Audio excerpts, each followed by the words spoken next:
മഴ മുന്നറിയിപ്പിൽ വീണ്ടും മാറ്റം. 2 ജില്ലകളിൽ കൂടി അതിതീവ്ര മഴയ്ക്കുള്ള ഓറഞ്ച് അലർട്ട് പ്രഖ്യാപിച്ചു. ഇതോടെ 9 ജില്ലകളിൽ ഓറഞ്ച് അലർട്ടാണ്. ഗോപാൽ ശിലാസനൽ വിവരങ്ങളുമായി നമ്മളോടൊപ്പമുണ്ട്. ഗോപാൽ, വലിയ ജാഗ്രത വേണ്ടുന്ന സാഹചര്യമുണ്ടോ? ഓണക്കാലം മഴയായിരിക്കും അല്ലേ?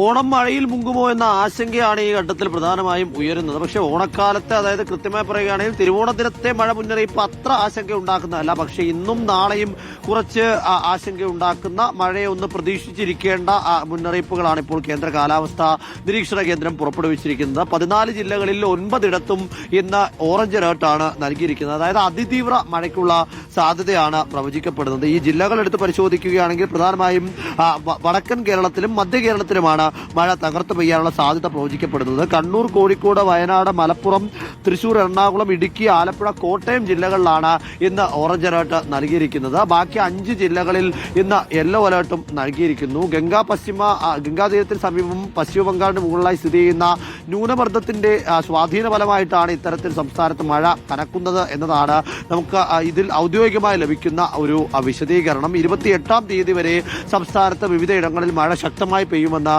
അറിയിപ്പിൽ പറയുന്നുണ്ട്. അതിനാൽ തന്നെ വിവിധ മേഖലകളിൽ താമസിക്കുന്നവർ, പ്രത്യേകിച്ച് മലയോര മേഖലകളിൽ താമസിക്കുന്നവർ ജാഗ്രത പാലിക്കണമെന്ന മുന്നറിയിപ്പുണ്ട്. തീരപ്രദേശങ്ങളിലും സമാനമായി തന്നെ ശ്രദ്ധ ചെലുത്തേണ്ടതായിട്ടുണ്ട്.